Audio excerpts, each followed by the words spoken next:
Lagi daw merong dalawang modality ang tao. Una, actuality and possibility. Actuality, the present state of the being. Ang kasalukuyang kinalalagayan mo. Kung ngayon na ikaw ay isang estudyante, yan ang iyong actuality.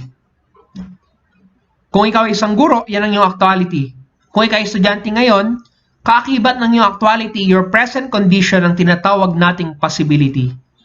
The state not yet currently achieved by a being, but can be possibly achieved. Okay? Sorry, hindi yan by. But can be possibly achieved. Okay? Kung guro ka ngayon, later on, pwede kang maging principal. Kung guro ka lang ngayon, pwedeng maging master teacher ka sa susunod. Kung nag-aaral ka ngayon, maging nurse, ang actuality mo, nursing student ka, ang possibility mo maging nurse ka balang araw. You see, the human person is always capable of something and at the same time is already possessing something sa kanyang sarili. Ang kasalukuyang kinalalagayan mo ang tinatawag nating actuality. Ang susunod mo or pwede pang marating ang tinatawag nating possibility. Okay?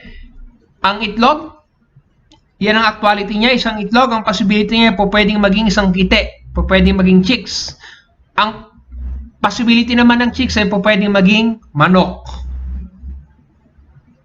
Posible ngayon na hindi maganda ang buhay mo, sa susunod ay pwede na maging maganda yan, basta magsikap ka. There's always an actuality and possibility in our life.